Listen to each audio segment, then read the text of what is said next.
Why is pho king? Whenever we think of Vietnamese noodle dishes, pho is the first thing that comes to mind.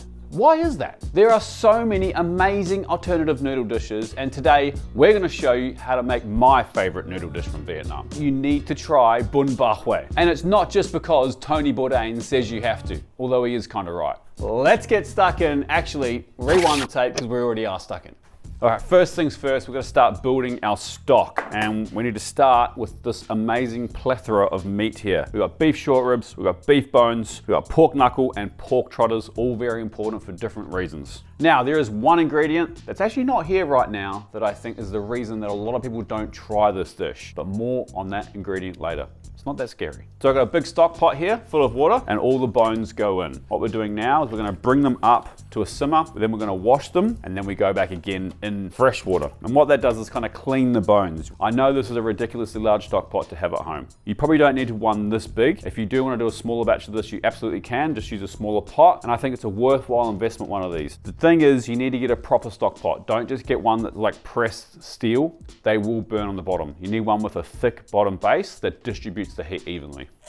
Now this is kind of a long recipe, so it'd actually be good for meal prepping. But even if you're not gonna make this at home, I think by watching this, you're gonna have a really good understanding of the dish, which might make it less intimidating if you see it on a menu somewhere. Come back. All right, so we've chopped our aromats and our bones are coming up to a boil. We'll deal with those in a minute. Next, we need to make one of the most crucial parts of bún bò, which is the annatto seed oil. So we've got a small saucepan here. We're gonna add some neutral flavored oil, so some peanut oil here, and add the annatto seeds. Turn the heat on. I'm gonna simmer those for about 5 minutes before we add the chili. So annatto seeds, interestingly, aren't really there for their flavor, they're there for their color, and they come from the lipstick tree. Now, even though they're not here for flavor, this is the chili flakes. In that goes, and give it a stir, turn the heat off. Leave that off the heat just to seep for 5 to 10 minutes. That is a crazy color of red and smells very spicy. It's almost kind of yellowy orange, isn't it? So we're gonna put these aromats aside that are gonna go into our stock, and we'll deal with these ones, which are gonna stay in the stock once it's passed. Lemongrass is incredible. I used to have a lemongrass bush up in my house on the sunny coast, and it grew incredibly well, and I don't see it enough. I love it. It's really prominent in this part of where this dish is from in Vietnam, and I love it. You can use it to make tea. You can kind of use it like we're going to here as an aromat, or you can do like we're about to do now, which is kind of finely cut it up and leave it in the stock. It's got so many incredible uses, and it's really good for you. I actually don't know if it's really good for you. I'm just gonna say it because I like it, and that way I don't feel bad about it, but I'm sure it's not bad for you. And the flavor's interesting. It's very citrusy, has more of like a lemon zest smell than I suppose lemon juice. Yum. Lemongrass is super fibrous though, which is why we're cutting it very fine. We're trying to break those long strands of fibers down so that they are palatable. Now, if that intimidates you, I've got another trick. One of these, a little fine grater, works really, really well. The other thing about lemongrass, and I think people get intimidated to buy it, is that they buy, the recipe might call for 4 sticks and you buy a packet and it's got 8 sticks and you don't want to waste it. Just freeze it. Put it in a Ziploc bag, put it in your freezer. It's perfectly fine, and it actually grates easier. I'm gonna cut it though, I prefer to cut it. This is what we mean about fibrous. You do get a different texture when you grate it. It's very fine, whereas with the diced, you get kind of like a little brunoise. So this dish, bún bò, is a lot richer than pho. It has this additional layer of fat that's kind of infused with all these chilies and the color of the annatto seed. And I think that's one of the things that makes this dish better than pho. I'm not a pho hater, I love pho, don't worry. So annatto oil back into the pot that's been passed, back on the heat. So we're gonna start with our hardest aromat first, so the lemongrass. Saute that for about 5 or 6 minutes, and then we're gonna add the shallots. Cook that for 1 to 2 minutes before we add the garlic, and cook the whole lot for another 4 or 5 minutes. And garlic generally is always last, because as soon as garlic burns, it turns bitter, and we don't want bitterness. Well, sometimes we want bitterness, but that's a bit more complicated. We don't want that type of bitterness. This is something you can think about with all your cooking of like murapra or sofrito, anything like that. When you're cooking stuff that has different densities like carrots, onions, celery, start with your hardest stuff first and then work to your softer stuff, because naturally the harder stuff's gonna take a lot longer to break down than the softer stuff. So the bones we're using, they're not random. We're using pork trotters because they're full of great porky flavor. But more importantly, they're full of collagen. And collagen breaks down to gelatin when it's cooked for long periods of time, which gives us that great mouthfeel. We've got beef bones for beefy flavor, and we've got the beef ribs for the meat. It's also full of great intramuscular fat, which gives us all that lovely richness. And we've got a pork hock for both as well. Okay, so why do we go through all this effort to get these bones nice and clean?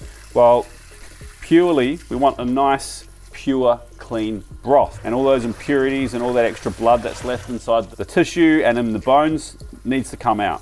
So we boil the bones for 20 minutes, then we empty them and we clean our pot. You can see all that scum and impurities still in the bottom of the pot. Super important that we wash that out and rinse it before we start putting our stock back in it. Really important that we also rinse all these bones under water and just clean between the toes, making sure that we get all those impurities from the outside of all this delicious meat. So what are the impurities? Well, it's just basically protein setting. It's not going to kill you, it's not going to hurt you. In fact, it probably kind of tastes okay. However, it does affect the clarity of our stock and the cleanliness of the mouthfeel. So these clear broths, or like consommes, are a leftover technique from French colonization. Very similar to how banh mi came about. Unlike a lot of other famous soup noodles, the most obvious example is tonkatsu ramen, which does the complete opposite. You kind of cook that on a rolling boil to emulsify that fat through the stock, making it cloudy. We've got our blanched and washed bones in at the start. Next we've got the aromatics, brown onion, shallots, lemongrass, and ginger. Now we've got rock sugar, fermented shrimp paste, chicken bouillon, fish sauce, and salt. I'm gonna cover everything with water, so it's about 10 or 12 centimeters above the bones. And finally, the sauteed aromats and that annatto oil. So I guess the age-old question, is this soup? Well, in my eyes, no. This is noodle, or beef noodle, or pho. It's not soup. Soup to me needs to be at least 60% liquid. The final bowl of this dish is going to be far more like 40% liquid, 60% solid. So when we're cooking these broths that we're trying to keep clear, it's really important to keep an eye on it, especially at the start, and make sure that we're not kind of boiling it too fast. What's going to happen is you're going to have it on full blast while you're trying to get this really large amount of water up to temperature. Once it's up to temperature and you've got a nice little rolling boil, you can turn it right down and you'll be surprised at how little heat it requires to keep it at that temperature. What you're looking for is just little bubbles breaking through. Eventually all this foamy stuff will go away, and what we're left with will be like a lovely pot of kind of clear broth with tiny little bubbles coming up every now and then. And we're also going to start building a layer of fat across the top as well. We want that layer of fat, it's good. What we don't want is this to be rapidly boiling, because all that's going to do is bring any leftover impurities all the way through the stock. It's also going to start emulsifying that fat into the stock, making it go cloudy. We want a lovely clear broth at the end. So the broth has been cooking for 3 hours now, and it's time to pull out the meat that we're going to reserve and slice later. And Bún Bò Huế literally translates to bun, noodle, ba, beef, and Huế is the old capital city of Vietnam, where this dish originated from. All right, we've got all the meat out. Leave the rest of this ingredients in there. I'm gonna keep cooking it another 3 hours, but it's a good time to have a taste and see where we're at.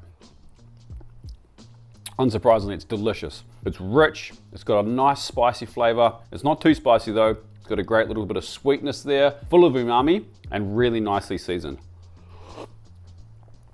In 3 hours, that's gonna be perfect. Bún Bò is richer and tastier than pho in my opinion, but this here blood is the reason that has scared a few people off. That's crazy. All this is fresh pig's blood, water, and salt. That's it. It's still raw, we're about to cook it. So now I know blood seems really intimidating, but it shouldn't be. People have been eating blood for as long as we've been eating animals, and all it is water and a protein. Blood sausages are really popular throughout the world, through Asia, throughout Europe, and Portugal even has a blood candy. So I got a large pot of boiling water, seasoned it with salt, and I've thrown some aromats in there. Ginger, garlic, shallots, and lemongrass.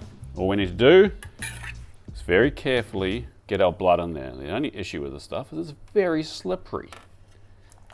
Woo! I'm gonna bring that up to a rolling boil for 5 minutes. Then we're gonna put the lid on, turn it down low, and cook it for another 30 minutes. So the noodles, very much like pho, are rice noodles, and I just fogged up then. We need to cook them, and they take a lot longer to cook than the flat pho noodles. Like I said, they're very similar to a pho noodle, made out of the same stuff, but they're quite fat and round, and they take a lot longer to cook. We're talking like at least 25 minutes. So rolling, boiling water, we'll keep them stirring them every 2 or 3 minutes, and we'll check them after 25 minutes. Right, garnishes. We're gonna start with the beef rib because that's kind of the easiest. Any kind of really fatty bits you can cut off, and then we're just gonna slice it against the grain. Try and keep it together. and make it way easier to present nicely later on. So for this one, we're gonna do the beef short rib, the pork knuckle, and the blood. But you can put the Vietnamese cold cuts on here, works really well, like the stuff that you get in a banh mi. Some people put like chicken balls in here. If you wanted to and you had leftover broth, but you didn't have any meat left, you could literally just get a roast chicken and shred that up and put it through it. Okay, the pork knuckle is a little bit harder. Pull all the skin off. And don't throw that out, that stuff's delicious. So we're gonna shred this. It's a real textural thing, this. If you don't like the texture, it's okay. Kind of like pig's ears. We used to do a really nice pig's ear salad with a terrine, like a French terrine, a French style that was very similar to this. We'd take pig's ears, cook them right out, like braise them for a long time, and then we would chill them, shred them, and then deep fry them. Delicious. It's one of my missions in life at the moment, is to get people to try things that they wouldn't otherwise normally try. Pig's ears sound really confronting, and they're really not. They just taste like pork. I get it. Blood sounds really confronting. Once you taste it, you realize it's not that crazy. So we're gonna try and pull this meat off in like big chunks. If you see any dark bits like that, that's just veins, you can pull those out. But all this is what you want here. I'll cut it so you can see it. You got muscle and you got tendon. So that's all tendon and that's all muscle. It's all delicious. Tendon is another thing that Westerners often turn their nose at, but is kind of prized in a lot of parts of the world, including Italy. They take a lot of cooking, but you end up with this really strong meaty flavor in the best possible way and a great texture. Meat sorted, it's got a nice little spot there for our blood cake. We'll wait till that's cooked and we'll cut it up. This here is called a banana flower and is often used as a garnish in Vietnam. And those are the starts of bananas, believe it or not. I'm gonna peel a few of these outside layers off. You can tell this one's a bit old because these are a bit kind of past it. If you can't find this, don't stress. It's just nice to have if you see it. If you're in the local Vietnamese shop getting some ingredients to make this, and you see one of these, you now know what it is and you can grab it. So we've got some of these nice tender leaves from the center. Gonna pile them up nicely, roll them up tight and chiffonade fine. Unsurprisingly, it has a very mild banana-y flavor. Not like sweet at all, but you can definitely taste like the fibrousy banana flavor in there. Interesting stuff. Next, some bean shoots. Then we got some Vietnamese mint. Doesn't taste like mint at all. It's peppery. It's quite earthy. It does have a kind of similar flavor to holy basil from Thailand. So we're just gonna pick some of these leaves. Don't have to like be too pedantic about it. And then with the coriander, we're gonna take it and we're just gonna chop it right where the leaves start, about here. No need to pick that. And that's good to go. Don't throw these out. Just like with the lemongrass, you can put these coriander roots in a Ziploc bag in the freezer, and they'll freeze perfectly well, and it's perfect to use for curry paste, or you kind of cut them up really finely and put them through a stir fry, and it has a great coriander flavor all the way through your stir fry. That's as long as you like coriander. If you're one of these people who doesn't like coriander, maybe don't do that. Now, perfectly understandable if you don't want to cook this at home, but I did want to show it to you so you know what it is if you do order this dish out and about, and it does come on your plate. And as Tony Bourdains once said, he would never date anyone that wouldn't eat this dish and wouldn't eat the blood off the top. Not sure if I agree, but. So we just need to slice this now, add it to our tray of meat to garnish, and then we're ready to start plating. It's got a very interesting taste. It doesn't taste like you're eating meat as such. The texture's like, it's the same texture of like a hot dog when you pop it, you know, like you cut your teeth cut through it and just like cuts right through, like really well set jello. And the flavor is like kind of mildly irony, I guess, like some really nice liver. It's not a strong flavor at all, slightly meaty. But I think for me, what I really like about it is the texture. Time for assembly, and it's very similar to pho. Got some nice hot noodles for the bottom of the bowl. Then we lay on our meat.